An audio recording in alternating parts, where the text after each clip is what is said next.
Hello बच्चों, आज के इस वीडियो में हम पढ़ेंगे ग्रेट ट्रैवलर ह्यून सांग के बारे में। ह्यून सांग बच्चों चाइना का था और वो इंडिया में आया था हर्षवर्धन के टाइम में।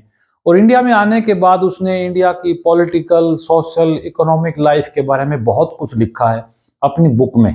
उनकी बुक का नाम था शियुकी। तो आइए हम जानते हैं ह्यून सांग ने कब विजिट किया और कहाँ कहाँ विजिट किया और उसने अपनी बुक में क्या क्या लिखा है। इस वीडियो में हम ह्यून सांग की पूरी जानकारी पढ़ेंगे शुरू से लेकर लास्ट तक। आइए शुरू करते हैं। ह्यून सांग का जो बर्थ है वो 602 में हुआ था और उनकी जो डेथ है 664 में हुई थी। ये याद रखना है। Life span Christian era, AD बोलते हैं क्रिश्चियन एरा। 602 में इनका जन्म था और 664 में इनकी डेथ हो गई थी। ये एक चाइनीज ट्रैवलर है, चाइनीज ट्रैवलर था। ये चीनी यात्री था, एक चीनी यात्री था और इसने पूरी वेस्टर्न कंट्री जो है ना, ये वेस्टर्न एशिया, यहाँ पर खूब विजिट किया था। फिर इंडिया में रहा था कई साल तक। वो हम सारी हिस्ट्री इसकी पढ़ेंगे। चाइनीज ट्रैवलर था और ये बुद्धिस्ट मॉन्क था, एक बुद्धिस्ट साधु था। ये मॉन्क, जो बौद्ध धर्म को मानने वाले जो साधु होते हैं उनको बुद्धिस्ट मॉन्क कहते हैं। बौद्ध धर्म का ये फॉलोवर था बहुत बड़ा। ठीक है, इनका जन्म यहाँ 602 में कहाँ हुआ था, पहले वो बता देता हूं। लियोंग, लियोंग नाम की एक जगह है चाइना में। चाइना का एक प्रोविंस है हेनान। हेनान एक प्रोविंस है, स्टेट है समझ लो। उस स्टेट में ये गांव का नाम है लियोंग। लियोंग में ह्यून सांग का बर्थ हुआ था, ठीक है, चाइना में। और इनको प्रिंस ऑफ पिलग्रिम्स बोलते हैं। प्रिंस ऑफ पिलग्रिम्स, तीर्थ यात्रियों का राजकुमार, क्योंकि पिलग्रिम्स था। ये पिलग्रिम्स होते हैं रिलीजियस ट्रैवलर, जो धार्मिक यात्रा करते हैं उनको पिलग्रिम्स बोलते हैं। तो ये धर्म के नाम पे यात्रा करने आया था। बुद्धिस्ट स्क्रिप्चर्स हैं, बुद्धिस्ट जो प्लेसेस हैं, स्तूपाज हैं बौद्ध धर्म के इंडिया में, खासतौर पर उनकी विजिट करने आया था, उनकी टेक्स्ट पढ़ने आया था। तो इसलिए प्रिंस ऑफ पिलग्रिम्स बोलते हैं। इनसे पहले ह्यून सांग से पहले फाहियान भी आया था। चंद्रगुप्त टू है ना, विक्रमादित्य, चंद्रगुप्त विक्रमादित्य जो गुप्त साम्राज्य में था, गुप्त एम्पायर में था, उस टाइम फाहियान आया था। और फाहियान के बारे में पूरी जानकारी थी ह्यून सांग को कि फाहियान गया था और बेचारा वो भी कंफ्यूज था कि बुद्धिस्ट स्क्रिप्चर्स हैं, बौद्ध धर्म की जो बुक्स हैं इंडिया में और कई जगह, उसके बारे में कंफ्यूज था वो कि क्या लिखा गया है। तो अच्छी तरह से वो स्टडी करना चाहता था, वो जानना चाहता था और ज्यादा बुद्धिज्म के बारे में। तो ह्यून सांग was completely aware of Fahien, the earlier traveller, जो गुप्त साम्राज्य में आया था। तो प्रिंस ऑफ पिलग्रिम्स कहते हैं। इनका एक नाम और है, धर्म का नाम मोक्ष देव भी बोलते हैं इनको। मोक्ष देव, मोक्ष देव ये कन्नौज की जो असेंबली हुई थी ना, हर्षवर्धन के दरबार में कई दिन रहा था। हर्षवर्धन ने बहुत सम्मान किया था, इसका रेस्पेक्ट की थी। तो उसके बाद कहते हैं मोक्ष देव बोलने लगे इसको। मोक्ष देव है और एक नाम और था महायान, महायान देव। महायान देव क्योंकि महायान, महायान क्या है, महायान बुद्धिज्म की एक ब्रांच है। बुद्धिज्म के दो पार्ट हो गए थे ना, जो बुद्धिस्ट असेंबली हुई थी, बुद्धिस्ट की जो काउंसिल हुई थी, फोर्थ काउंसिल, बौद्ध धर्म की 4 महासभाएं हुई हैं, बौद्ध संगीति बोलते हैं उनको। वो चौथी जो हुई थी, फोर्थ, वो 72 में हुई थी, कनिष्क के टाइम में, कुंडलवन में, कश्मीर में। तो उस मीटिंग में, उस असेंबली में, उस काउंसिल में 2 पार्ट बन गए थे बुद्धिस्ट लोगों के, 2 ग्रुप बन गए थे। एक का नाम था महायान और एक को बोलते थे हीनयान। तो महायान वाले तो गौतम बुद्ध को, महात्मा बुद्ध को गॉड मानते हैं, भगवान मानते हैं, और हीनयान वाले मानते हैं गौतम बुद्ध एक ग्रेट मैन थे और उसने पूरी दुनिया को ज्ञान दिया, नॉलेज दिया। उसको भगवान नहीं मानते हीनयान वाले। तो महायान का फॉलोवर था, महायान ब्रांच को फॉलो करने वाला था ह्यून सांग। और हर्षवर्धन भी ह्यून सांग की तरह ही महायान को ही फॉलो करता था। ठीक है, इसको मोक्ष देव बोलते हैं। अब बताता हूं आपको इसने क्या किया। ह्यून सांग जब केवल 13 साल का था ना, 602 में इसका बर्थ है।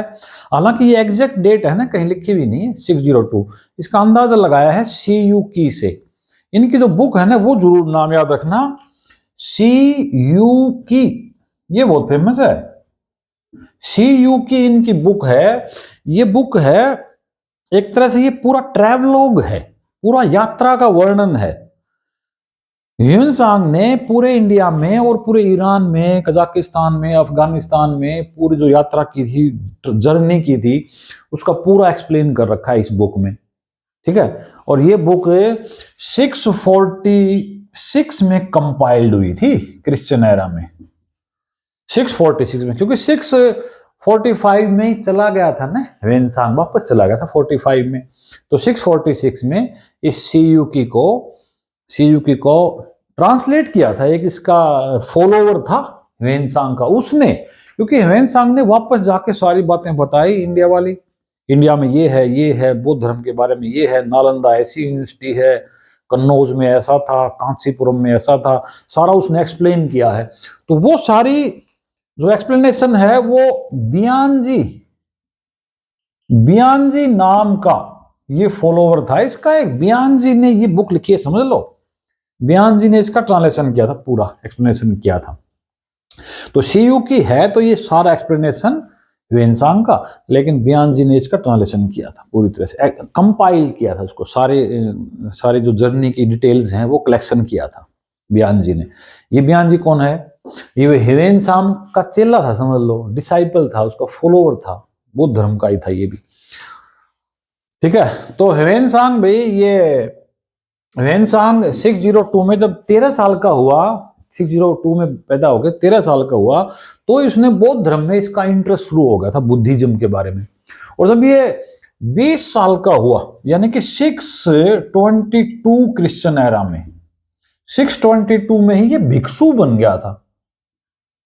भिक्षु क्या होते हैं? जब बौद्ध धर्म की दीक्षा ले लेते हैं और वो एक मॉन्क बन जाते हैं, साधु, उसको भिक्षु बोला जाता है। भिक्षु एक स्टेज है बुद्धिज्म में। भिक्षु जब डिक्लेयर कर देते हैं, इसका मतलब है वो प्रीचिंग के लिए और ज्यादा नॉलेज लेने के लिए तैयार हो गया हो, बौद्ध धर्म के लिए। भिक्षु बन गया था 622 में, 622 में, जब ये 20 साल का था, 20 की एज में। ठीक है, और 13 साल की उम्र में इसका इंटरेस्ट शुरू हो गया था। प्रिंस ऑफ पिलग्रिम्स बोलते हैं इसको।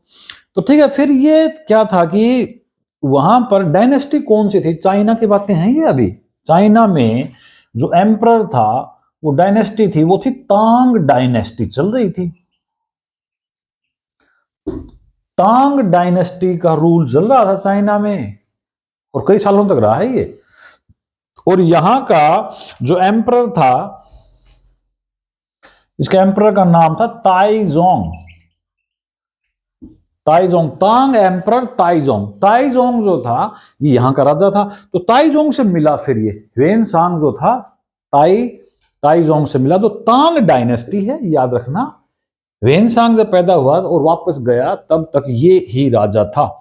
जब वहां चाइना से इंडिया आया, तब भी यही किंग था चाइना का, और जब वापस गया चाइना में, तो यही किंग था। तो इससे इसने डिस्कस किया, और तब इसका इंटरेस्ट जागा कि इंडिया में जाऊंगा और वहां पर बुद्धिज्म के बारे में जो बुक्स हैं वो पढ़ूंगा, उनका ट्रांसलेशन सीखूंगा। संस्कृत की बहुत सारी बुक्स हैं बुद्धिज्म के बारे में, और वहां पर कई स्तूप्स हैं बौद्ध धर्म के, कपिल वस्तु है, लुम्बिनी है, कुशीनगर है, वहां सब जगह विजिट करूंगा, और बोध गया में।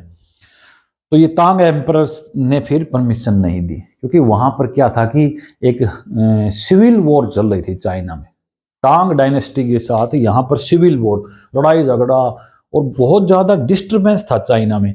तो बाहर जाने का बैन लगा रखा था कि भी चाइना से बाहर नहीं जाना है, खतरा है, किसी कोई भी बाहर नहीं जाएगा। लेकिन ये ह्वेनसांग था, इसने जिद कर रखी थी, और ये ताइजोंग जो एम्परर था, राजा था, इसके मना करने के बाद भी चल पड़ा ये। इसने अपनी विजिट शुरू कर दी।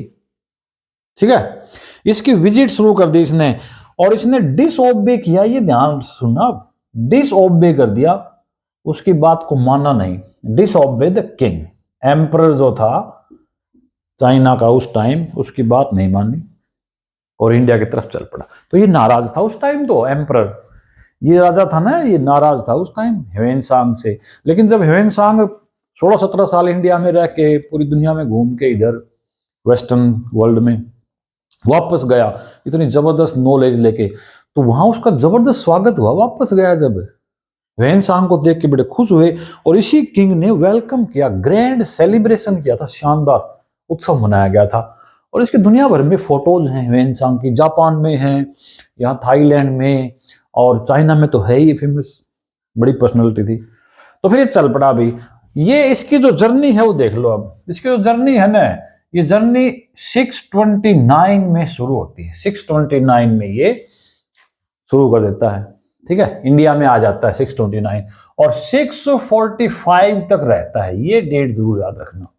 हालांकि इस डेट का भी अंदाजा ही लगाया गया है, कंफर्म नहीं है ये कहीं भी, लेकिन ये सीयू की बुक पढ़ते हैं, चाइनीज बुक है ये, ठीक है, चाइनीज बुक है, इसको पढ़ते हैं और बाकी और चीजें पढ़ते हैं, और भी हैं ये बुक्स वगैरह, और बुद्धिज्म के और बुक्स हैं, उन सब से पता लगता है भी, ये आइडिया लगाया जाता है कि ये 629 ही डेट है जब वो उसकी विजिट है वो शुरू होती है, और 645 में वापस चला गया था, क्रिश्चियन एरा में ही, एडी बोल दो या क्रिश्चियन एरा बोल दो, वापस चला गया था ये, ठीक है। तो ये इसकी विजिट थी।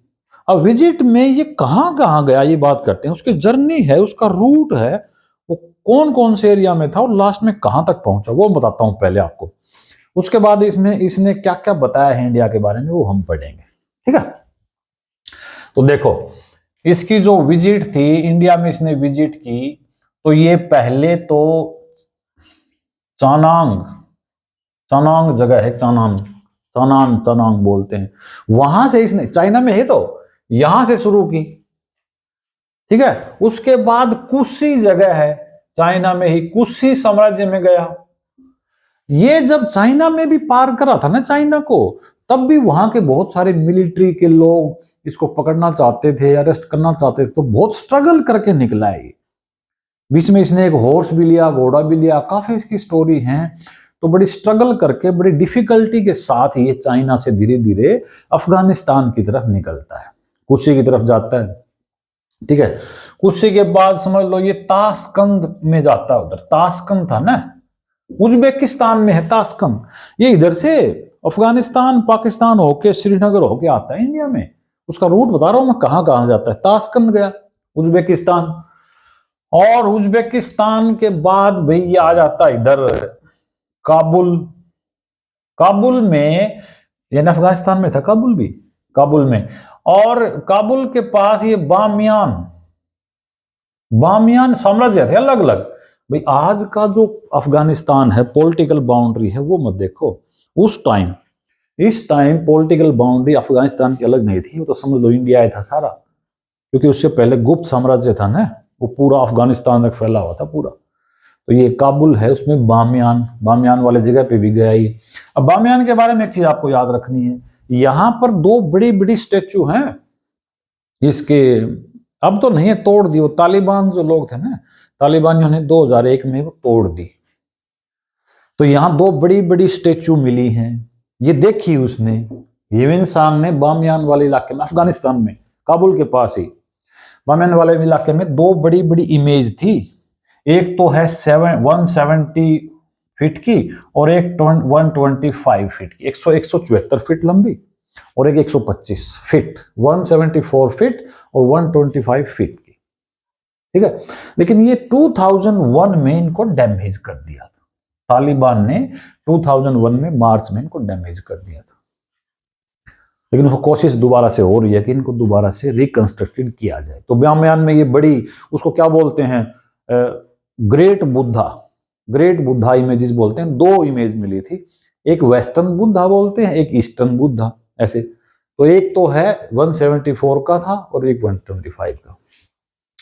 बामियान में जाता है, बामियान के बाद फिर ये यहाँ पार करता हुआ ये पामीर प्लेटो है, ऊपर पामीर की नोट है, फिर ये कुनलुन माउंटेन है, ये कराकोरम की तरफ आ जाता है, नीचे पाकिस्तान की तरफ है। वहां से फिर ये पेशावर जाता है। पेशावर का जो नाम है ना, पुरुषपुर बता रखा है, इसने ही बता रखा है, वो बता रहा हूं सारा मैं। इसके डिस्क्रिप्शन में इसने वापस चाइना जाके अपने जो फॉलोवर्स थे, इनके जो चेले तैयार हो गए थे ह्वेनसांग के, उनको क्या बताया, वही सारा बयान जी ने एक्सप्लेन कर रखा है सारा। इसकी बताई हुई बातों को। पेशावर को पुरुषपुर कहा है, पेशावर गया वहां से, ठीक है। तकसीला भी, तकसीला ये पाकिस्तान में है, तकसीला ये सारे। उसके बाद फिर वो इंडिया में आ जाता है, इंडिया में श्रीनगर की तरफ, मतलब ये इंडिया ही था वो तो, वैसे भी ये पाकिस्तान वाला भी इंडिया ही था वैसे तो, अफगानिस्तान भी, तो ये इंडिया में यहां शुरू होता है और श्रीनगर आ जाता है। फिर कश्मीर का राज्य था वो, कश्मीर में भी बुद्धिज्म का बहुत ज्यादा था, बहुत सारे स्तूप देखे उसने श्रीनगर में। श्रीनगर के बाद वो नीचे की तरफ आता है, ठीक है। श्रीनगर के बाद वो फिर ये पंजाब में जालंधर उसके पास आता है, ठीक है। जालंधर के बाद फिर ये यमुनानगर का भी एक जिक्र आता है हरियाणा में। हरियाणा में जो यमुनानगर है ना, वहां एक सुरुगना जगह है, सुरुगना जगाधरी के पास, ये हरियाणा में आता है। हरियाणा में सुरुगना एक जगह है यमुनानगर डिस्ट्रिक्ट में, जगाधरी के पास। ये बौद्धिस्ट माउंट मिला है, बौद्ध धर्म का एक स्तूप मिला है जगाधरी के पास, यहां ह्यूएन सांग गया था, ठीक है। अब तो इसकी बहुत बुरी कंडीशन है, वो छोटा सा एक टापू सा बना रखा है, माउंट सा, लेकिन उसको अब आर्कियोलॉजिकल सर्वे है ना उसके अंडर में आ गया है ये, और इसको वो पार्क वगैरह बना रहे हैं, बुद्धिस्ट स्तूपा पार्क वगैरह तैयारी कर रही है हरियाणा सरकार। सुरुगना में भी गया था वो, ठीक है। सुरुगना के बाद ये आ जाता है इधर मथुरा, ठीक है। मथुरा पहले थानेसर आता है, सुरुगना के बाद, सुरुगना के बाद पहले थानेसर आता है, फिर मथुरा जाता है। अब ये थानेसर है ना, ये यहां पर हर्षवर्धन नहीं था जब ये आया। हर्षवर्धन थानेसर का किंग था पहले, लेकिन बाद में उसने, उसकी सिस्टर है, उसके हस्बैंड को जब मार देता है ना वो शशांक, तो फिर वो कन्नौज का राजा बन जाता है। उसकी सिस्टर विधवा हो गई थी, शशांक ने मार दिया था उसको, तो फिर वो कन्नौज का राजा बन जाता है और अपनी कैपिटल है ना वो थानेसर से फिर वो कान्यकूब्ज यानी कन्नौज शिफ्ट कर लेता है, तो वहां का राजा था ये। तो यहाँ थानेसर में नहीं मिलता हर्षवर्धन इसको, वो तो कन्नौज में मिलता है, कान्यकूब्ज में। तो कान्यकूब्ज के इसमें थानेसर के बारे में इसने ह्यूएन सांग ने लिख रखा है कि ये लोग जो थे बड़े पैसे वाले थे, समृद्ध थे, वेल्दी पीपल हैं। थानेसर के लोग बड़े पैसे वाले थे और उनको बड़ा अहंकार था उस पैसे का, ये लिख रखा है उसने। फिर मथुरा आ जाता है, मथुरा के बारे में लिख रखा है कि मथुरा में गर्मी बहुत थी, उसने एक्सप्लेन कर रखा है बुक में, इसमें बयान जी वाली बुक में, कि मथुरा में गर्मी बहुत थी। तो बेचारा गर्मियों में आया होगा, तो गर्मियों में आग तो पड़ती है, मथुरा अलीगढ़ दिल्ली गर्मी में बहुत भयंकर काम होता है, तो बोला हॉट क्लाइमेट था जबरदस्त यहाँ। तो मथुरा के बाद ये फिर आगे जाता है, आगे फिर ये भाई एक ये इसमें कन्नौज में आ जाता है, समझ लो कन्नौज वाले एरिया में आ जाता है। अब कन्नौज में ये हर्षवर्धन के बारे में काफी कुछ बताता है। हर्षवर्धन के बारे में कहता है कि हर्षवर्धन एक बहुत काइंड राजा है, बहुत काइंड, और ये कॉस्मोपॉलिटन है, जो सभी लोगों की हेल्प करने वाला है, सभी लोगों की हेल्प करता था, और एक रिलीजियस नेचर का आदमी था, ये उसने लिख रखा है इसने ह्यूएन सांग ने। कन्नौज के जो लोग थे बड़े हेल्प करने वाले थे, हेल्पफुल थे। कन्नौज के पास ही फिर वो कौशाम्बी का जिक्र करता है, कौशाम्बी, ये पेपर में आते हैं, कोई भी एग्जाम उसमें आते हैं कि कौन कौन सी जगह उसने विजिट की हैं, ऐसे ही, और खास बात है, ठीक है। कौशाम्बी का जिक्र आता है। फिर इसमें आता है भाई ये वाराणसी सारनाथ, वहां गया था। वाराणसी के बाद ये भाई एक नवदेव कुल है, ये कई बार आता है, नवदेव कुल है उन्नाव वाले एरिया में, नवल जगह है ना, नवल उन्नाव डिस्ट्रिक्ट में उत्तर प्रदेश में, उसको बोलते हैं नवल कुल जाता है। फिर वहां पर उसके बाद ये फिर कुशीनगर, फिर कपिल वस्तु वहां जाता है, और वहां की कंडीशन श्रावस्ती, वहां की कंडीशन देखता है तो रूइंड कंडीशन थी, खंडर था वो, क्योंकि बुद्धिज्म थोड़ा सा डाउन हो गया था, बुद्धिज्म इतना ज्यादा फ्लरिश नहीं था, हिंदुइज्म ही ज्यादा चल रहा था ये सब पूरा हर्षवर्धन के अंडर, लेकिन बुद्धिज्म थोड़ा डाउन था, इतना नहीं था कि पूरी तरह डाउन है, बहुत सारे लोग थे बुद्धिज्म को फॉलो करने वाले भी। तो ये कपिल वस्तु भी जाता है, कुशीनगर भी जाता है, फिर ये जाता है वहां से प्रयाग, ठीक है, प्रयाग बोलते हैं भाई को, इलाहाबाद को, बाद में इलाहाबाद नाम हो गया था प्रयाग, तीनों रिवर मिलती है ना, गंगा यमुना सरस्वती, उसको प्रयाग बोलते हैं। और फिर जाता है ये नालंदा, ठीक है, नालंदा की तरफ चला जाता है ये। नालंदा के बारे में आपको डिटेल से बताऊंगा, नालंदा क्या है। देखो, नालंदा एक बहुत बड़ी यूनिवर्सिटी थी और इस यूनिवर्सिटी में स्टडी की थी इसने। ह्यूएन-सांग 3-4 साल रहा था, ऐसा कहा जाता है कि 3-4 साल वो यहां पे रहा था ह्यूएन-सांग नालंदा में। नालंदा वाली स्टोरी बताता हूं आपको। इसको बोलते थे नालंदा महाविहार, नालंदा महाविहार। तो नालंदा महाविहार के बारे में थोड़ी सी बेसिक बता देता हूं, कब बनाया था, क्या हुआ था, और फिर ह्यूएन-सांग ने क्या क्या किया वो बताएंगे। सबसे पहले सुनो कि ये 427 में क्रिश्चियन एरा में इसको बनाया था, और इसको बनाने वाले गुप्त साम्राज्य के लोग थे, गुप्त एम्परर थे। चंद्रगुप्त विक्रमादित्य का लड़का था कुमार गुप्त।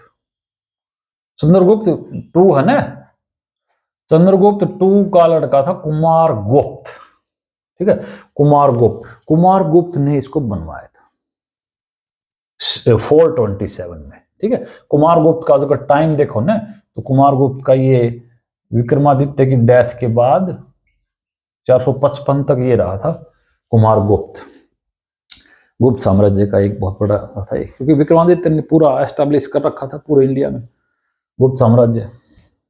और गुप्त साम्राज्य डाउन होने के बाद ही तो ये पुष्यभूति डायनेस्टी शुरू होती है, ठीक है। और ये दुनिया की सबसे पहली, वर्ल्ड्स फर्स्ट रेजिडेंशियल यूनिवर्सिटी बताते हैं इसको, रेजिडेंशियल, जहां पर बहुत सारे हजारों स्टूडेंट्स रहते, हजारों तो टीचर थे, स्टूडेंट नहीं, स्टूडेंट तो बहुत ज्यादा थे, हजारों टीचर्स रहते थे यहां। और ये वर्ल्ड की पहली रेजिडेंशियल यूनिवर्सिटी थी, वर्ल्ड की फर्स्ट रेजिडेंशियल यूनिवर्सिटी ये थी। 427 में कुमार गुप्त जो था ना, उसने बनाई थी। ये विक्रमादित्य का लड़का था, विक्रमादित्य की डेथ के बाद इसने बताई थी, और ये इसका टाइमिंग है कुमार गुप्त का, ठीक है। नालंदा यूनिवर्सिटी जो थी ये अब, क्योंकि ये बाद में क्या था, ये कौन नाम था उसका, बख्तियार खिलजी, मोहम्मद बख्तियार खिलजी ने 1193 में, ये डेट कंफर्म नहीं है किस हिस्ट्री में कहीं भी, लेकिन मैक्सिमम जो हिस्टोरियंस हैं, इतिहासकार हैं, वो यही मानते हैं 1193 में मोहम्मद बख्तियार, ये पेपर में आता है, बख्तियार खिलजी, इसने इसको जला दिया था, इस पे अटैक कर दिया था। मोहम्मद गोरी था ना, मोहम्मद गोरी तो था अफगानिस्तान से जो आया था, घोर डायनेस्टी का, उसका मिलिट्री जनरल था, ये सेनापति था, समझ लो। ये बंगाल के एरिया को संभालता था, ये मोहम्मद गोरी का जनरल था, ये मिलिट्री जनरल। इसने फिर अटैक कर दिया, कई जगह अटैक किया, हजारों इन मोंग को मार दिया, बुद्धिस्ट मोंग थे ना, इन साधुओं को, हिंदुओं को ही मारा, बुद्धिस्ट को भी, बहुत सारे साधुओं को इसने मार डाला। और यहाँ एक लाइब्रेरी थी बहुत बड़ी, उसको जला दिया। ये सारी चीजें हुई खिलजी के टाइम, बख्तियार खिलजी। ये वो खिलजी नहीं है, ये बंगाल में एक खिलजी डायनेस्टी थी, बंगाल के एरिया में ये राज करता था, यहाँ का इंचार्ज बना रखा था मोहम्मद गोरी ने इसको, तो इसने जला दिया। अब जो है, अब इंडिया जो गवर्नमेंट है इसको रिकंस्ट्रक्शन इसका करवा रही है, और ये वर्ल्ड हेरिटेज में शामिल है, यूनेस्को वर्ल्ड हेरिटेज में शामिल है। नालंदा डिस्ट्रिक्ट है बिहार का, और बिहार शरीफ है उसकी वो हेडक्वार्टर है, बिहार शरीफ, और ये वहाँ पर है राजगृह के पास। राजगृह पुराना नाम था इसका, मगध एम्पायर का बहुत पुराना राजधानी भी रही है चंद्रगुप्त मौर्य की। तो ये नालंदा यूनिवर्सिटी में जाता है ह्यूएन-सांग, ये तो मैंने डिटेल बताई है बेसिक चीजें। ह्यूएन-सांग नालंदा यूनिवर्सिटी में जाता है, और वहां पर इसका वेलकम होता है वहां पर, और ये कहता है कि मैं तो ऐसे साष्टांग लेट के घुटनों के बल एंटर करता हूं नालंदा यूनिवर्सिटी में, क्योंकि शरण में आज उसको पता था बड़े बड़े विद्वान है यहाँ, और ये पढ़ना चाहता था, नॉलेज लेना चाहता था। और उसने ये भी लिखा है कि ये ओनली फॉर बुद्धिस्ट लोगों के लिए थी, बुद्धिस्ट मोंक के लिए, बुद्धिस्ट साधुओं के लिए थी ये नालंदा यूनिवर्सिटी, ये भी लिखा है ह्यूएन-सांग ने। तो उसने किसकी शरण में चला गया? ये शीलभद्र। शीलभद्र वहां का चांसलर था, ऐसा कहते हैं, यूनिवर्सिटी का चांसलर था शीलभद्र। उसने वहां पर इसके अंडर में, ये समझ लो ट्यूटर था, गुरु था, ये समझ लो इसका, ह्वेनसांग का। बुद्धिज्म की सारी नॉलेज इसने दी और यहाँ 3-4 साल रहा था, ये 3-4 साल पढ़ा था ह्वेनसांग नालंदा में। और इसने काफी डिस्क्रिप्शन किया है कहाँ क्या है। बीच में एक तालाब था, एक पॉन्ड था बीच में, और इस यूनिवर्सिटी के चारों तरफ आम के पेड़ थे, मैंगो गार्डन थे जबरदस्त, वो बता रखा है इसने। और सब जो बच्चे थे ना मन लगा के पढ़ते थे, बड़ी बड़ी क्लासेज होती थी, और गुरु की सेवा करते थे, गुरु के कपड़े धोते थे, मोंक के, अपने गुरुओं के, उनके मतलब हाथ पैर दबाते थे, सेवा करते थे। अच्छा मतलब सिस्टम था, उसने लिखा है सारा। शीलभद्र याद रखना, ये पर्सनल ट्यूटर था समझ लो ह्वेनसांग का, और ह्वेनसांग ने यहाँ काफी नॉलेज ली, ठीक है। और उसके बाद फिर इसको हर्षवर्धन इसको फिर बुला लेता है। हर्षवर्धन जो है इसको अपने दरबार में बुलाता है, तो वेलकम करता है। पहले गया था, पहले बुलाया था वैसे तो, लेकिन दोबारा से वहां वो जाता है। और हर्षवर्धन ने इस ह्वेनसांग के ओनर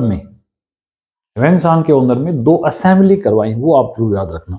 2 असेंबली हुई हैं, एक कन्नौज की असेंबली, इसको बोलते हैं कन्नौज असेंबली। कन्नौज की बौद्ध असेंबली, बुद्धिस्ट असेंबली थी, ये हर्षवर्धन ने करवाई थी, और स्पेशल ह्वेनसांग के ओनर में करवाई थी। ये कब हुई थी? ये 643 में, 643 क्रिश्चियन एरा में, ह्वेनसांग के ओनर में। और महायान, क्योंकि हर्षवर्धन भी महायान था, हर्षवर्धन जो पुष्यभूति डायनेस्टी का किंग था, उसने इसका सम्मान किया। ये दोबारा से फिर आता है हर्षवर्धन के पास, जब गया था ना तब भी मिला था। फिर इसको क्योंकि नालंदा जाना था और कई जगह और कपिलवस्तु और वहां जाना था, नेपाल में भी गया था। तो 643 में कन्नौज असेंबली हुई, और इसमें महायान को फेवर करने के लिए किया गया था। अब हर्षवर्धन बुद्धिज्म को फॉलो करने लगा था, क्योंकि उसका भाई जो है ना, राज्यवर्धन II बोलते हैं, तो राज्यवर्धन II को परम सौगत बताया है। ये कई बार जीके में देखा है मैंने क्वेश्चन, परम सौगत, बुद्धिज्म को फॉलो करने वाला परम सौगत वर्ड है। ये कई इंस्क्रिप्शंस में, अभिलेखों में जिक्र है कि राज्यवर्धन II को परम सौगत कहा है। ये भाई राज्यवर्धन II और हर्षवर्धन दोनों प्रभाकर वर्धन के लड़के थे। राज्यवर्धन II है, उसको तो मर्डर कर देता है शशांक मार देता है, तो फिर हर्षवर्धन राजा बन जाता है। ये तो बेचारा 1 साल रहता है। परम सौगत नाम था राज्यवर्धन II का, हर्षवर्धन के बड़े भाई का, जिसको शशांक मार देता है। तो परम सौगत का मतलब होता है फॉलोवर ऑफ बुद्धिज्म, बुद्धिस्ट का, महायान बुद्धिज्म का फॉलोवर। तो ये हर्षवर्धन भी फॉलो करता था, लेकिन ब्लाइंडली फॉलो नहीं करता था। हर्षवर्धन तो हिंदुओं में शिव जी की पूजा करता था, बड़े बड़े मेले लगते थे। प्रयाग में जो कुंभ का मेला है ना, उसके बारे में ऐसा कहते हैं कि हर्षवर्धन ने ही शुरू करवाया था। हर्षवर्धन हर 5 साल में 4 साल में वहां सेलिब्रेशन करता था, फेस्टिवल मनाए जाते थे हर्षवर्धन के टाइम में। तो यहाँ कन्नौज में असेंबली हुई, और कन्नौज में ह्वेनसांग आया, और बहुत ज्यादा विद्वान आए संस्कृत के कई भाषाओं के, उन सब को हराया ह्वेनसांग ने।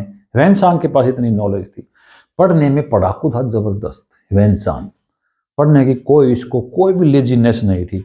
मतलब ये कहते हैं कि नालंदा पे जाके पसर गया, वो शीलभद्र के चरणों में ऐसे लेट गया कि मुझे ज्ञान चाहिए, मुझे हर चीज चाहिए बुद्धिज्म की, मुझे महात्मा बुद्ध के बारे में जानना है, सब संस्कृत के बारे में जानना है, संस्कृत के स्क्रिप्चर्स हैं यहाँ इंडिया में वो जानने हैं।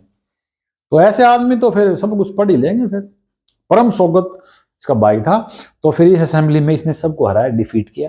दूसरी असेंबली और सुन लो, एक तो थी कन्नौज की असेंबली, ये 2 असेंबली याद रखनी है, दोनों असेंबली ये हर्षवर्धन ने करवाई थी। दूसरी थी प्रयाग असेंबली, ठीक है।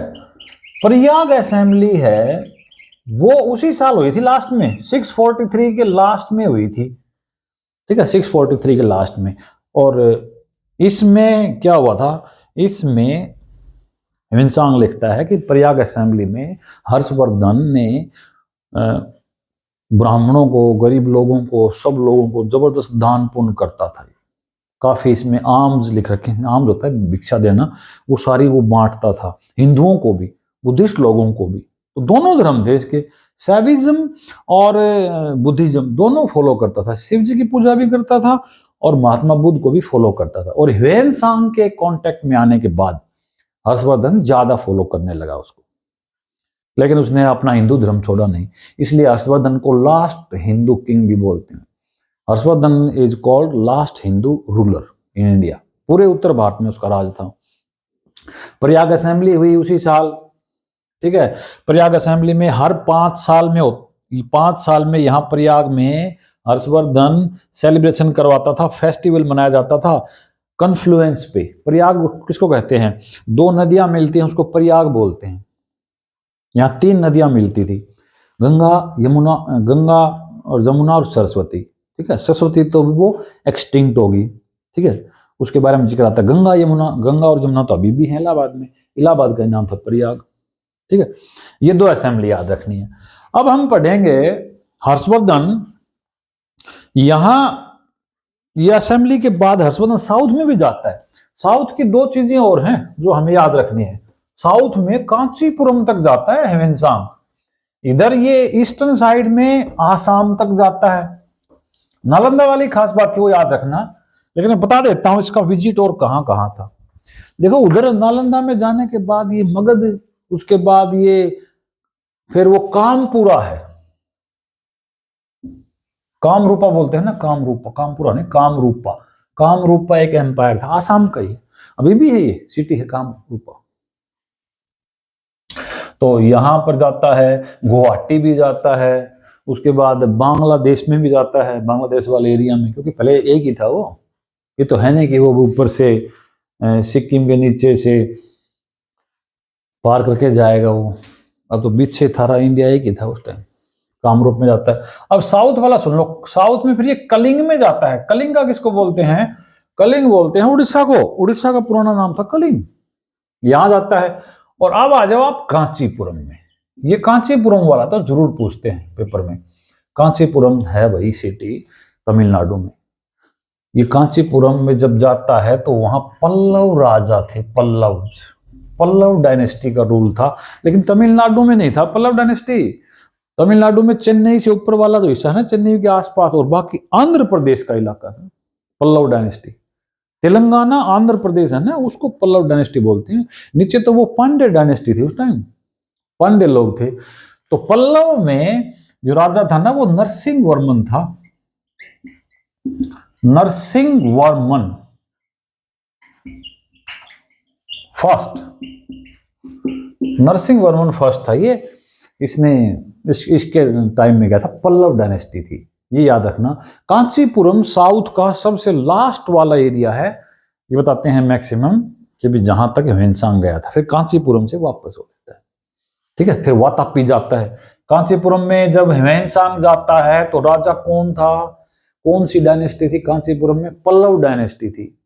और यहाँ किंग कौन था? नरसिंह वर्मन फर्स्ट था, पल्लव किंग, ठीक है। उसके बाद ये कर्नाटक होता हुआ आता है। कर्नाटक में फिर क्या था? वातापी भी जाता है। वातापी में कौन लोग थे? चालुक्य। वातापी में चालुक्य लोग थे, वही पुलकेशियन टू जिसने हर्षवर्धन को हराया था, पुलकेशियन टू ये था। तो वातापी में चालुक्य डायनेस्टी में विजिट की उसने, ठीक है, और कांचीपुरम में गया, ठीक है, ये आपको याद रखना है। अब हम पढ़ेंगे ये सारी विजिट की, इसने इंडिया के बारे में क्या क्या लिख रखा है, अब हम वो पढ़ेंगे अपनी बुक में, ठीक है। तो सबसे पहले हम बात करते हैं ह्वेनसांग की बुक जो थी ना, CU की, इसमें सोशल लाइफ का क्या डिस्क्रिप्शन है, सामाजिक जीवन कैसा था भारत में अकॉर्डिंग टू ह्वेनसांग। तो सोशल लाइफ की अगर बात करें, सोसाइटी की, तो ये लिखता है अयोध्या के लोग, अयोध्या भी गया था, अयोध्या के लोग बड़े सिंपल हैं, जनरस हैं, हेल्पफुल हैं। कन्नौज के लोग भी अच्छे थे। थानेसर के आसपास के लोग जो थे वो पैसे वाले थे, समृद्ध थे। हरियाणा तो शुरू से रहा है प्रॉस्पर, समृद्ध थे। और उसने फिर कन्नौज के एरिया में आने के बाद उसने लिखा है कि सोसाइटी में थोड़ा सा क्राइम जो था ना बहुत कम था, न के बराबर था क्राइम। क्राइम में छोटी मोटी घटनाएं होती थी, लेकिन क्राइम था जरूर वहां, ऐसा नहीं है कि बिल्कुल नहीं था। चोर उचक्के होते थे, उनको सजा भी मिलती थी, हाथ काट देते थे, ऐसा उसने लिखा है। ठीक है, सोशल लाइफ में एक सबसे इंपॉर्टेंट बात थी सती सिस्टम वाली, ये आप जरूर याद रखना। ये ह्वेन-सांग ने लिखा कि सती सिस्टम था, क्योंकि ह्वेन-सांग कई दिन रहा था ये हर्षवर्धन के साथ, क्योंकि हर्षवर्धन की मदर भी तो सती हो गई थी। हर्षवर्धन की जो मदर थी, हर्षवर्धन की जो माँ थी, वो यशोमती नाम था उसका, प्रभाकरवर्धन की वाइफ यशोमती, ये भी सती हो गई थी, जल गई थी। ठीक, इसकी बहन जो है उसका भी जिक्र आता है, राज्यश्री का, हर्षवर्धन की बहन, वो भी सती हो रही थी, आग में कूद रही थी। उसके हस्बैंड की डेथ हो गई थी, राज्यवर्धन टू की, उसके ग्रहवर्मन की डेथ हो गई थी, तो फिर वो भी मर रही थी। सती प्रथा थी, जो सती सिस्टम था वो चल रहा था वहां, ऐसा ये ह्वेन-सांग ने लिखा है। ठीक है, और सोसाइटी के साथ अब आ जाओ इकोनॉमिक कंडीशन पे आ जाओ। इकोनॉमिक कंडीशन इंडिया में ठीक थी, रिच कंट्री है, ये लिख रखा है, रिच कंट्री है। उसने ये लिख रखा है कि जो हर्षवर्धन का जो रेवेन्यू था, सोर्स जो था, वो असली था टैक्स, लैंड रेवेन्यू। 1/6 है वो पार्ट, 1/6 पार्ट ऑफ प्रोड्यूस, अपने खेतों में जो पैदा होता है, जो प्रोडक्शन होती है ग्रेन की, उसका 1/6 पार्ट लोग जमा करते थे। ये कर होता था, टैक्स होता था। ठीक है, इसको भाग बोलते थे। इकोनॉमिक कंडीशन ये थी इसमें। ठीक है, साथ साथ ये अर्थव्यवस्था अच्छी थी, अर्थव्यवस्था में गरीबी नहीं थी, थानेसर वाले ने ऐसा बताया है, और टैक्स लेते थे। और एक दो टैक्स हैं वो बाण भट्ट ने भी लिख रखे हैं, बाण भट्ट ने उसमें हर्षचरित में लिख रखा है, काफी टैक्सेस के बारे में काफी बता रखा है। ठीक है, और ये गोल्ड और सिल्वर के कॉइन्स भी थे, चांदी और सोने के सिक्के थे, ये भी वहां चलते थे। और ये चांदी के सोने सिक्के तो मिले हैं अभी, ये फर्रुखाबाद है उत्तर प्रदेश में, यहाँ पर ये सिल्वर और गोल्ड कॉइन्स मिले हैं उसके टाइम के, हर्षवर्धन के टाइम के। ठीक है, इसने देखो इंडिया को, एक तो ये याद रखना, इंडिया को 5 इंडिया कहा है। अब ये सारे जो हिस्टोरियन है अलग अलग अंदाजा लगाते हैं 5 इंडियाज कौन है। 5 इंडिया बोल रहा है सामने CUK में, तो 5 इंडिया कुछ स्कॉलर्स ये कहते हैं कि बंगाल, बिहार, उड़ीसा, कन्नौज, और ये मथुरा वाला इलाका, ये थानेसर वाला, थानेसर, बंगाल, बिहार, उड़ीसा, कन्नौज, इस एरिया को सारों को 5 इंडिया कहते हैं। सब अपना अपना अलग अलग बताते हैं, लेकिन ये याद रखना है कि 5 इंडिया जो वर्ड है ये लिखा है, यूज किया है ह्वेन-सांग ने। ठीक है, और एक ये भी लिखा था नालंदा के बारे में, नालंदा के बारे में लिख रखा है कि नालंदा का जो सारा खर्चा था वो हर्षवर्धन उठाता था। हर्षवर्धन ने 100 गांव का जो रेवेन्यू था वो नालंदा जाता था। हर्षवर्धन ने 100 गांव दे रखे थे नालंदा को, यहाँ का टीचर्स की सैलरी, खाना पीना सब वो मैनेज करने के लिए। 100 विलेजेस, ये भी आपको याद रखना है। 100 गांव का जो रेवेन्यू था वो सारा हर्षवर्धन अपने दरबार में न लेके नालंदा में जो वहाँ ये रहते थे बुद्धिस्ट मॉन्क, इनको देता था, इससे उसका खर्चा रेवेन्यू चलती थी, ये याद रखना आपको। अब मैं बताता हूँ मिलिट्री के बारे में क्या लिखा है हर्षवर्धन की मिलिट्री। ह्वेन-सांग ने मिलिट्री में कहता है कि 1 लाख तो सिपाही थे, 1 लाख थे वो सोल्जर थे, और 60,000 हाथी थे, एलिफेंट, हाथियों की सेना तो थी, उससे बुद्धि डायनेस्टी में हाथियों की सेना थी बहुत बड़ी। और क्योंकि ये पुलकेशिन II के साथ जो लड़ाई हुई थी ना इसकी, हर्षवर्धन की, उसमें जब इसके हाथी मारे गए थे ना बहुत सारे हर्षवर्धन के, तो इसलिए बेचारा वो थोड़ा डिसअपॉइंटेड हो गया था। ये बात लिख रखी है एहोल वाले इंस्क्रिप्शन में, वो लिख रखी है उसने सारी। और बताया था कि उसके हाथी, हस्ती बोलते हैं, हस्ती सेना थी, डिफीट होने से वो थोड़ा सा उदास हो गया था और वो पीछे हट गया था ऐसे। ठीक है, ये इकोनॉमिक मिलिट्री लाइफ। और 50,000 वो थे कैवेलरी, 50,000 कैवेलरी। कैवेलरी किसको बोलते हैं? घुड़सेना, घोड़ों की सेना। 60,000 थे वो एलिफेंट, हाथियों की सेना ये। और घोड़ों की सेना ये बता रहे हैं 50,000 घोड़े, 60,000 हाथी, और 1 लाख थे इन्फेंट्री, पैदल सेना थी। ऐसा उसने लिख रखा है। सोशल लाइफ में उसने ये भी लिख रखा है 4 वर्ण। ये तो हम जानते ही हैं, ये तो बहुत पुराने जमाने से ही हैं, अभी भी चले रहे हैं। तो ब्राह्मण, वैश्य, शूद्र, क्षत्रिय, ये 4 वर्ण चलते थे और ब्राह्मणों का बड़ा सम्मान होता था, ये लिख रखा है। ब्राह्मणों की बड़ी रेस्पेक्ट होती थी और ब्राह्मण गरीब नहीं थे उस टाइम। ठीक है, पूरा इंडिया ही गरीब नहीं था, रिच था। ये तो बाद में आते हैं ब्रिटिशर्स, बुरा हाल कर देते हैं, वो है ये तो। ठीक है, ये सोशल लाइफ, मिलिट्री लाइफ ये बता दिया। और एक ये लैंग्वेज का भी आपको याद रखना है, मैंड्रीन। मैंड्रीन लैंग्वेज थी ह्वेनसांग की। और ये जो बुद्धिस्ट जो स्क्रिप्चर्स मिले हैं उसको, संस्कृत वाले स्क्रिप्चर मिले थे इंडिया में, वो सारा इसने कलेक्शन किया। और मैंड्रीन लैंग्वेज है ये, लोकल लैंग्वेज है, चाइना की डायलेक्ट है। इसमें ये ट्रांसलेशन इसका ये करना चाहता था और वहां जाके किया इसने, लेकिन ये सारे ले जा नहीं पाया। वापस जाते समय ये सारे ले जा नहीं पाया। कहते हैं 657 टेक्स्ट उसने तैयार कर लिए थे। 600 से ज्यादा बुक्स थी और 20 घोड़ों पे लाद के वो वापस उसी रास्ते से गया था, इधर से ही अफगानिस्तान की तरफ से होके वो ले गया था। लेकिन रास्ते में एक तो सिंधु रिवर पड़ती है, इंडस रिवर, उसमें पानी ज्यादा था, वहां कुछ डूब गई बुक्स हैं, तूफान आ गया बता रहे हैं, लेकिन वो कुछ काफी ले गया वहां पर वापस। ठीक है, अब हम आते हैं लास्ट में। अब यहां हर्षवर्धन है, इसका डिपार्चर करता है हर्षवर्धन है, बड़े सम्मान के साथ हर्षवर्धन ह्वेनसांग को वापस भेजता है। और उससे पहले ह्वेनसांग, क्योंकि ह्वेनसांग डिसोबे करके आया था ना अपने एम्परर को, चीन के राजा को डिसोबे करके, उसकी अवहेलना करके आदेश की कि भी जाना नहीं है बाहर, लेकिन वो चला गया। और ये कई साल तक, 16-17 साल तक ये घूमता रहा इंडिया में इधर और वापस आया। तो फिर उसने क्या किया था, 641 में एक मैसेंजर भेजा था इसने, हर्षवर्धन ने। और ये ह्वेनसांग के कहने पर ही 641 में एक एनवॉय होता है ना, मैसेंजर, चाइना भेजा था हर्षवर्धन ने। किसकी रिक्वेस्ट पर?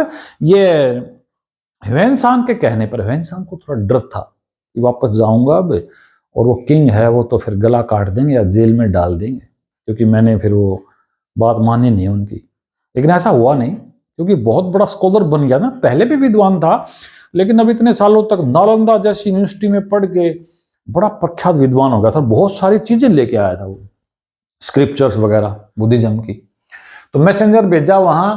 हालांकि वो मैसेंजर पहुंच जाते हैं वहां, और वहां जो तांग एम्परर था ताइजांग ने फिर वो कई मिशन भेजे भी, वापस भेजे, लेकिन वो लेट पहुंचे ना। तो वो आए थे कन्नौज में, कान्याकुब्ज में। जब वो यहां पहुंचे तो हर्षवर्धन की डेथ हो गई थी, हर्षवर्धन था नहीं। और वो कौन राजा था उसका जिक्र है सियुकी में, देखो, अरुणास्व नाम का एक किंग था, वो राज कर रहा था कन्नौज पे। हर्षवर्धन था नहीं, हर्षवर्धन की डेथ हो चुकी थी जब चाइना से वो मिशन आता है। चाइना से मिशन क्यों आया? क्योंकि हर्षवर्धन ने मैसेंजर भेजा था ताकि थोड़ा सा रिलेशन अच्छा हो जाए और ये इसकी सेफ्टी हो जाए, वापस जाएगा ना, अब ये इसकी सेफ्टी के लिए भेजा था। और वो मिशन आया तो वो 648 में आता है। 648 में डेथ हो गई थी हर्षवर्धन की, ऐसा लिख रखा है। ठीक है, अब ये वहां वापस जाता है तो इसका बड़ा वहां जबरदस्त सेलिब्रेशन होता है। अब इसको डर था ना वापस जाने पे क्या होगा, वापस गया, ये 645 में वहां पहुंच जाता है वापस, और यहां उसका ग्रैंड वेलकम हुआ, भव्य स्वागत हुआ। एक बहुत बड़ा सेलिब्रेटेड ये बुद्धिस्ट ट्रैवलर रहा है, जबरदस्त। ठीक है, और ये नाम देखो बताया नहीं मैंने, ये जुआंगजोंग ये इसका मोनेस्टिक नेम है। चेनसी नाम था, चेनसी नाम था इसका बचपन का नाम, तो वेनसांग बोलते हैं। और ये इसका ये साधु बनने के बाद, ब्रिलियंट स्कॉलर बनने के बाद ये नाम यूज करते हैं, च्वेनजांग, च्वेनजांग ऐसे ही चाइनीज नेम है। और इसकी लैंग्वेज थी मैंड्रीन, मैंड्रीन लैंग्वेज में ही ये स्क्रिप्चर्स को ट्रांसलेशन करना चाहता था।